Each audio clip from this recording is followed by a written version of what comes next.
अब उसको जैसे वो मतलब एक नेफ्रॉन, सुनिए, एक नेफ्रॉन को अगर देखा गया तो उसका संरचना कैसे होगा, उसका संरचना कैसे होगा, एक नेफ्रॉन को देखा गया तो उसका संरचना क्या होगा, इस तरह से होगा। ठीक है, अब इसमें देखिए सबसे पहला क्या है, इसका नाम भी देख लीजिए, ये सबसे जो अंदर में है वो गुच्छा टाइप का, इसको क्या बोलते हैं, कोशिका गुच्छा या ग्लामेरुलस, क्या क्या बोलते हैं। अब इसके अंदर में जो इसका ये बाहरी ब्ला जो है, इसका बाहरी ब्ला को क्या बोमेन संपुट बोलते हैं, बाहरी ब्ला को क्या बोलते हैं, बोमेन संपुट। और ये जो है वृक्काणु का नलिकाकार है, ये क्या है, वृक्काणु का नलिकाकार है। और ये जो है ये हमारा ये वृक्क ये धमनी की शाखा है, ये वृक्क क्या है, वृक्क धमनी की शाखा है। और ये क्या है, वृक्क शिरा की शाखा है ये। अब ये जो है हमारा ये जो आया है इधर से, ये जो है ये क्या है, वृक्क धमनी। और ये जो हमारा है ये वाला भाग, इसका नाम क्या है, संग्राहक वाहिनी। कोई दिक्कत, आप ये समझ गए। अब देखिए इसको हम लोग इसका विस्तार पूर्वक इसमें हम समझेंगे। तो देखिए इसमें क्या है, मानव शरीर में 2 वृक्क होते हैं। मानव शरीर में कितना वृक्क होता है, 2 वृक्क होता है, 2 वृक्क होता है। प्रत्येक वृक्क वृक्काणु अथवा नेफ्रॉन नामक बड़ी संरचना मतलब 8 लाख नेफ्रॉन मिलकर के एक वृक्काणु का निर्माण हुआ। क्या बोला कुछ, हाँ, प्रत्येक वृक्क जो है विक्राणु अथवा नेफ्रॉन नामक किस संख्या में उत्सर्जन इकाई का बना होता है।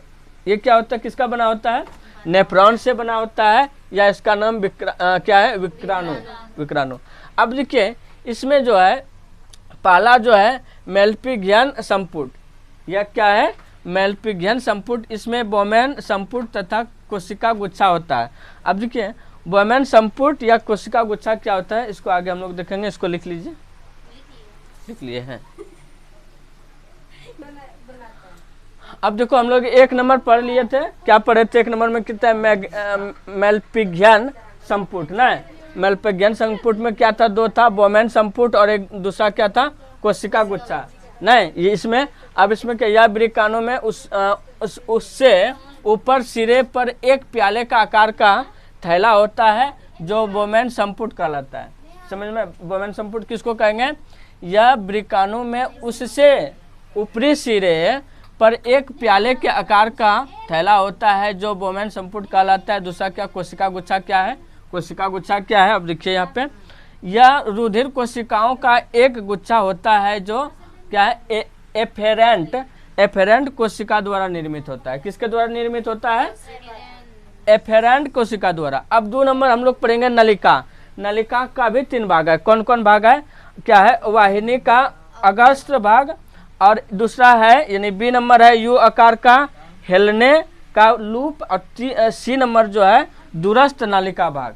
कौन कौन, पहला भाग नलिका का कितने भाग है, 3 भाग। पहला क्या है, वाहिनी का अग्रस्थ भाग, और दूसरा जो है बी आकार का हिलने का लूप, तीसरा क्या है, दूरस्थ नलिका भाग। ठीक है, अब इन तीनों को हम लोग ऊपर से पढ़ेंगे, इसको लिख लीजिए। अब देखिए नलिका है, क्या है, नलिका। नलिका का भी तीन भाग था। कितना भाग था नलिका का, 3 भाग। पहला भाग क्या है, वाहिनी का अग्रस्थ भाग, दूसरा क्या था हमारा बी यू आकार के हिलने का लूप, और तीसरा क्या, दूरस्थ नलिका भाग। नहीं, तो इसमें देखिए वाहिनी का अग्रस्थ भाग में क्या है, यह एक लंबा मोटा भाग होता है। कैसा होता है, यह एक लंबा मोटा भाग होता है। इसका निचला सिरा पतला यू के आकार का होता है। ठीक है, इसमें क्या होता है, यू के आकार का होता है। बी नंबर में है क्या, यू आकार का हिलने का लूप। क्या है, यहाँ से वृक्क वाहिनी का दूरस्थ भाग उपरोही भुजा शुरू होता है। यहाँ पे कहाँ शुरू होता है, क्या कैसा शुरू होता है, उपरोही भुजा शुरू होता है। और यह जल के लिए अपारगम्य होता है, अपारगम्य होता है। और दूसरा अगला क्या है, यह गुच्छादार होता है, यह गुच्छदार होता है। ये कैसा होता है, गुच्छेदार होता है। दूरस्थ नलिका भाग, अब इसमें लास्ट क्या है, दूरस्थ नलिका भाग, यह अधिक लंबी तथा पतली होती है। कैसा होती है, यह सबसे लंबी और सबसे पतली होती है। ये आपका क्वेश्चन ये था ना कि ये तीनों इसमें कहाँ है, ये ना आप सबसे पहले देखिए, ये नलिका कहाँ है इसमें, नलिका आप देख रहे हैं, नलिका ये है वृकाणु का नलिका। नलिका में पहला क्या है, वाहिनी का अग्रस्त भाग, वाहिनी का अग्रस्त भाग, यह एक लंबा मोटा भाग होता है। देखिए यह एक जो है ना सबसे लंबा, देखिए कितना है इसमें ऐसे वैसे है, सबसे लंबा भाग है। और इसका क्या, इसका निचला सिरा पतला यू आकार के, देखिए इसका जो निचला सिरा है देखिए इससे ये पतला है, यू आकार का है ना, यू आकार का। अभी इसमें यू आकार का हिलने का लूप, यहाँ से वृकाणु वाहिनी दूरस्थ भाग क्या है, उपरोही भुजा शुरू होता है। उपरोही भुजा कहाँ शुरू होता है, इसी में ना उपरोही भुजा शुरू होगा, इसका जो भुजा शुरू होगा उपरोही भुजा। और यह जल का क्या होगा, अपारगम्य, और नीचे में देखिए दूरस्थ भाग का नलिका, ये सबसे अधिक लंबी तथा पतली नहीं होगा, सबसे लंबी यही होगा नलिका भाग। चलिए अब तीसरा हमारा क्या है, इसमें तीसरा है संग्रह नलिका। संग्रह नलिका इसमें कहाँ है, देखिए संग्रह नलिका ये है, इस भाग को क्या बोलते हैं, संग्रह नलिका। संग्रह नलिका में क्या है, वृकाणु का दूरस्थ सिरा, वृकाणु का दूरस्थ सिरा वो है क्या हमारा संग्रह नलिका। दूरस्थ सिरा अन्य वृकाणुओं की दूरस्थ सिरों से मिलकर संग्रह नलिका बनाती है। कौन नलिका बनाती है, संग्रह नलिका। फिर से एक बार, ये क्या है, वृकाणु का दूरस्थ सिरा अन्य वृकाणुओं के दूरस्थ सिरों से मिलकर संग्रह नलिका बनाता है, ठीक है। और इसमें जैसे कि हमने पिछले क्लास में देखे थे मूत्रवाहिनी, मूत्रवाहिनी बताए थे ना, किडनी से कैसे आया मूत्रवाहिनी और मूत्राशय में कैसे खुलता है वो, उसमें देखिए मूत्रवाहिनी होता है। वृक्क में अनेक संग्रह नलिकाएं परस्पर मिलकर के एक सामान्य नलिका बनाती है, एक सामान्य नलिका बनाती है जिसे मूत्रवाहिनी कहते हैं। उसको क्या बोलते हैं, मूत्रवाहिनी। मतलब किडनी से जो एक ये नलिका होता है, कहाँ तक आने का, मूत्राशय तक, तो उसको क्या कहेंगे, मूत्रवाहिनी कहेंगे, जो लाने का काम करता है।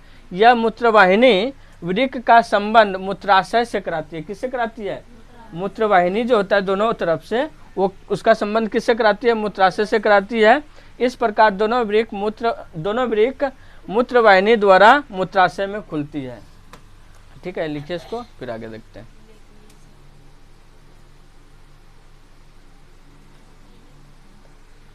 उसके बाद हमारा क्या है, ये वृकाणु का कार्य। वृकाणु का क्या कार्य है, देखिए मूत्र का निर्माण कौन करता है, वृकाणु में होता है। कहाँ पे होता है, मूत्र का वृकाणु में होता है।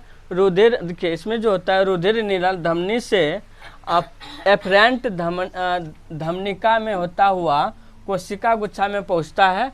यहाँ से यह एफरेंट कोशिकाओं में पहुंचते समय छानता है। इससे रुधिर कोशिका ही एफरेंट कोशिका द्वारा प्रभावित होता है। बोमेन संपुट में भारी वाज्य पदार्थ, उसमें जो वाज्य पदार्थ भारी था वो नीचे बढ़ जाता है तथा जल सहित प्लाज्मा पुनः कोशिका द्वारा अवशोषित कर लिए जाते हैं। छना हुआ वाज्य पदार्थ बोमेन संपुट द्वारा मूत्रवाहिनी में आ जाता है, ठीक है। देखिए इसमें क्या होता है, खून को क्या करता है, छानता है, शुद्ध नहीं करता है। छानने का काम कौन करता है, ये करता है। अवशोषित करके पुनः उसको फिर छोड़ देता है।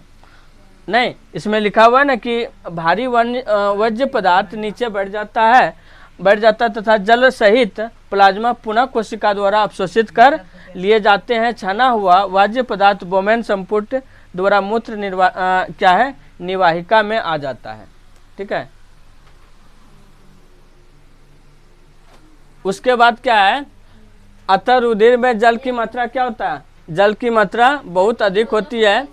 निवाहिका के चारों ओर रुधिर कोशिकाओं में प्रभावित हो जाता है। मूत्रवाहिका जब इस जल के संपर्क में आती है तो इसमें उपस्थित रुधिर से अधिकांश का विसरण, अधिक से अधिक का विसरण कर लेती है। मूत्र निवाहिका में उपस्थित वाज्य पदार्थ इस विसरित जल में घुलकर मूत्र का निर्माण कर लेता है, ठीक है। आज का क्लास इतना ही, मिलते हैं फिर अगले वीडियो में।